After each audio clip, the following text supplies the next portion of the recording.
আসসালামু আলাইকুম প্রিয় দর্শক, ফিরে এসেছি আর একটা নতুন ব্লগ নিয়ে। এবং আজকের পর্বটা আমার কাছে বেশ স্মৃতিকাতর একটা পর্ব, কারণ আজকে আমি ফেরত যাচ্ছি চাঁদপুর থেকে আবার ঢাকার উদ্দেশ্যে। এই টানা 2 দিন আমি চাঁদপুরে অবস্থান করছিলাম এবং নানা রকমের অভিজ্ঞতা, নানা রকমের স্মৃতি আপনাদের সাথে শেয়ার করার চেষ্টা করেছি। তো চাঁদপুর পদ্মা মেঘনা ডাকাতিয়া নদীর মিলনস্থলে গড়া এক শহর, যেটা শুধু ইলিশের জন্য না, বরং নদীর ধারে বসে কাটানো কিছু অলস বিকেল, মানুষজনের প্রাণবন্ত হাসি আর ঘাটে ভেসে আসা মাছ বিক্রির দৃশ্য, সব মিলিয়ে এক অন্যরকম অভিজ্ঞতা হয়ে রইল। এই ট্যুরে আমি লঞ্চে করে পৌঁছাই চাঁদপুর ঘাটে, যেখান থেকে বাজার, মাছের ঘাট, বড় স্টেশন ঘাট এবং মাছ নদীতে ভেজে ভেজে মাছ বিক্রির দৃশ্য সব কিছুর জন্য ক্যামেরায় ধরা পড়ে এক টুকরো বাস্তবতা হয়ে। এই ভিডিওটা শুধু আমার ভ্রমণের গল্প না, বরং যারা চাঁদপুরে যেতে চান তাদের জন্য এক ঝলক রোড ম্যাপ। আর এখন আমি আবার লঞ্চে করে ফিরছি, পেছনে ফেলে যাচ্ছে একগুচ্ছ স্মৃতি, আর সামনে রেখে যাচ্ছে এই ভিডিওটা আপনাদের জন্য।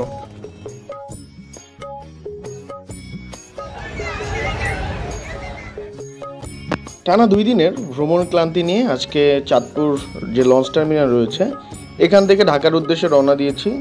এবং দেখতেই পাচ্ছেন আমি এখন বর্তমানে অবস্থান করছি চাঁদপুর যে লঞ্চ টার্মিনালটা রয়েছে সেখানে। এবং এখানে আমার সামনে একটা না দুইটা না 3টা লঞ্চ আসলে দাঁড়িয়ে আছে। তো এই লঞ্চগুলো একটাও আসলে আমার ঢাকায় যাওয়ার উদ্দেশ্যে যে আমি লঞ্চটাতে উঠবো সেগুলো নয়।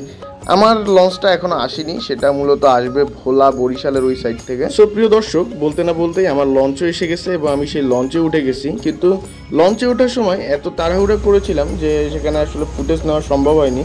দেখতেই পাচ্ছেন এই লঞ্চটা জলকেলি করতে করতে এই ডাকাতিয়া, প্রমত্ত ডাকাতিয়ার বুক চিরে আসলে এটা ঢাকার উদ্দেশ্যে চলছে।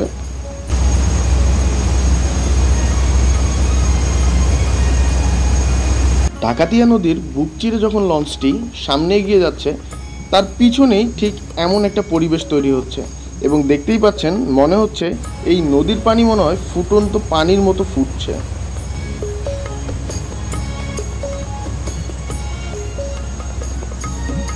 সো ভিউয়ার্স, এরকম হওয়ার কারণ হলো আমাদের লঞ্চটি যখন ডাকাতিয়া নদীর বুক চিরে সামনে এগিয়ে যাচ্ছে, আমাদের এই লঞ্চের যে প্রোপেলার রয়েছে সেই প্রোপেলারের আঘাতে পানির মধ্যে এইরকম কম্পন সৃষ্টি হচ্ছে, যেটা আসলে পানির উপরে এভাবে দেখা যাচ্ছে। এবং এই জিনিসটা দেখতে যতটা অসাধারণ, এটা কিন্তু তার চেয়ে অনেক বেশি ভয়ঙ্কর।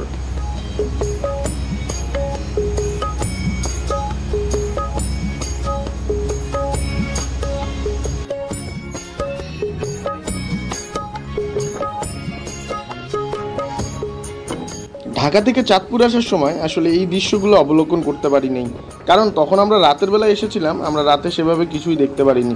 কিন্তু দিনের বেলায় আজকে পরিষ্কার আকাশ, চারিদিকে পুরো নদীটার মধ্যে দিয়ে আমরা যখন যাচ্ছিলাম, এরকম ছোট ছোট নদী, বড় বড় নৌকা বা বড় বড় জাহাজ দেখতে পাচ্ছিলাম। এছাড়াও পানির যে টলমলো আওয়াজ, সেটা আসলে অনেক বেশি বিমোহিত করছিল আমাদেরকে। তো আমরা বেশ উপভোগ করছিলাম। আমি এখন বর্তমানে যেখানে অবস্থান করছি সেটা একেবারে লঞ্চের উপরে। তো এখানে মূলত বন্ধুরা, এখানে কিন্তু সবাইকে আসতে দেওয়া হয় না, কারণ এখান থেকেই আসলে যে লঞ্চের ড্রাইভার রয়েছে তিনি মূলত তার যে সামনের অংশটা দেখতে পান। এখানে এসে আমরা ভিড় জমালে সেখান থেকে আসলে দেখা যায় না।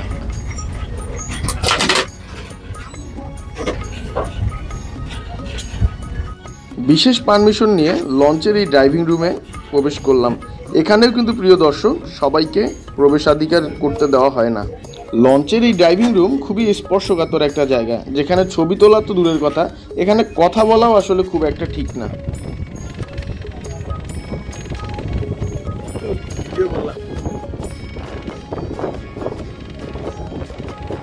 আমার মোটর বাইকটা এখনও ঠাই পড়ে আছে সেখানে।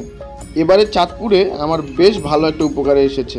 লঞ্চের এই স্থান থেকে ইঞ্জিন রুম বলা হয়, এবং লঞ্চের এই স্থান থেকেই পুরো লঞ্চের কারেন্ট সাপ্লাই থেকে শুরু করে বিভিন্ন ধরনের ইলেকট্রিক্যাল যে কাজগুলো রয়েছে সেখানকার পাওয়ার সাপ্লাই করা হয় এখান থেকে। এই রুমটার সামনে প্রচুর শব্দ হয় এবং যেখানে আসলে কেউই বসতে চায় না, কিন্তু তারপরেও কেউ যখন সিট পায় না, এটার আশেপাশে আসলে বসতে হয়, তখন আসলে কিছু করার থাকে না। তবে এই রুমটা থেকে একটু দূরে থাকাই ভালো। প্রিয় বন্ধুরা, আমাদের এই লঞ্চটি সরাসরি চাঁদপুর থেকে একেবারে ঢাকায় যাবে, এবং আশেপাশের গ্রামের যে মানুষগুলো রয়েছে যারা আসলে ঢাকার উদ্দেশ্যে রওনা দিবে, তারা কিভাবে যাবে? তারা মূলত এরকম নৌকাতে করে এসে এভাবে চলন্ত অবস্থায় লঞ্চে উঠে, এবং এখানকার যারা ভ্রাম্যমাণ ব্যবসায়ীরা রয়েছে তারাও এই পদ্ধতির লঞ্চে প্রবেশ করে।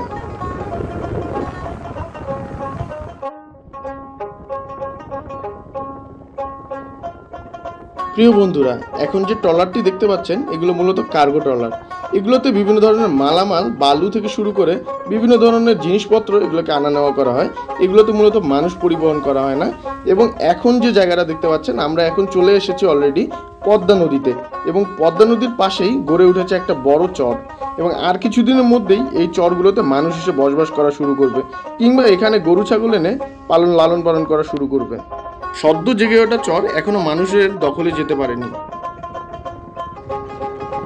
এই নৌকাটার সাথে পাল্লা দিয়ে এগিয়ে চলেছে আমাদের লঞ্চ, এবং দেখতেই পাচ্ছেন যে লঞ্চটা খুব কাছাকাছি হলেও আসলে খুব একটা কাছে নাই। বলতে না বলতেই আমরা মুন্সিগঞ্জের বন্দরের কাছাকাছি চলে আসছি, এবং এখন যে জায়গাটা দেখতে পাচ্ছেন সেগুলো ঘাটের আশেপাশের যে বাড়িঘরগুলো রয়েছে এবং এখানকারই শিপইয়ার্ডগুলো রয়েছে, যেখানে আসলে জাহাজ ভাঙ্গা এবং নতুন জাহাজ তৈরি করার কাজ হয়। তো আমরা একেবারে খুব কাছাকাছি চলে এসেছি, এবং এখানে দেখতে পাচ্ছি একটা ড্রেজার মেশিন, যেটা বন্দরের কাছাকাছি যদি অগভীর নদীগুলোকে খুঁড়ে গভীর করা হয়। আজকের এই লঞ্চ ভ্রমণের সবচেয়ে আকর্ষণীয় যে জিনিসটা হলো সেটা হলো এটা। এখানে দেখতে পাচ্ছেন একটা ফেরির মতো নৌযান, যেটা আসলে ফেরি নয়, এটা একটা বড় জাহাজ, যেগুলো আসলে বিভিন্ন কর্পোরেট যে অফিসগুলো রয়েছে, যেমন সিমেন্ট ফ্যাক্টরি, রড ফ্যাক্টরি, তারা মূলত এই জাহাজগুলোকে ব্যবহার করে থাকে। এবং দেখতেই পাচ্ছেন এই জাহাজগুলো এখনও নদীর মাঝখানে বেঁধে রাখা হয়েছে। কেন বেঁধে রাখা হয়েছে প্রিয় দর্শক?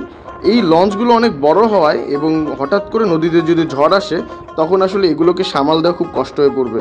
তাই এগুলো নদীর যে বন্দর রয়েছে সেই বন্দর থেকে অনেক দূরে এগুলোকে বেঁধে রাখা হয়েছে, মানে নোঙর করে রাখা হয়েছে। এবং দেখতেই পাচ্ছেন পুরো জাহাজটিতে এখন কিছুই নেই। এছাড়াও জোয়ার পাটা এটার প্রভাবক হিসেবে কাজ করে। জোয়ারের সময় পানির যখন লেয়ার অনেক বেড়ে যায় তখন আসলে এগুলোকে সামনে ভেরানো হয়, এবং যখন কমে যায় এগুলোকে মাঝ নদীর এসে রাখা হয়, যাতে এগুলো অন্য নৌযানকে কোনো রকম ডিস্টার্ব না করে। এবং বলতে না বলতেই আমরা যে ঢাকার সদরঘাট রয়েছে সেই সদরঘাটের দিকে এগিয়ে চলেছি। আস্তে আস্তে সদরঘাটের দিকে লঞ্চ ভিড়ে আসছে, আর এর মানেই আমাদের চাঁদপুর ভ্রমণের এই পর্বটা এখানেই শেষ। যাত্রা যতটা ছোট ছিল, অভিজ্ঞতা ছিল ঠিক ততটাই গভীর।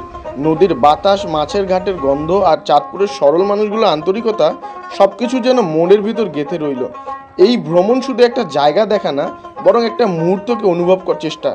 আশা করি তোমরাও আমার সাথে সেই মুহূর্তগুলোকে উপভোগ করেছো। নতুন কোনো গন্তব্যে আবার দেখা হবে। ততদিন পর্যন্ত ভালো থেকো, সাবধানে থেকো, আর হ্যাঁ, অবশ্যই চ্যানেলটিকে সাবস্ক্রাইব করতে ভুলো না। যে কথাটি না বললেই নয়,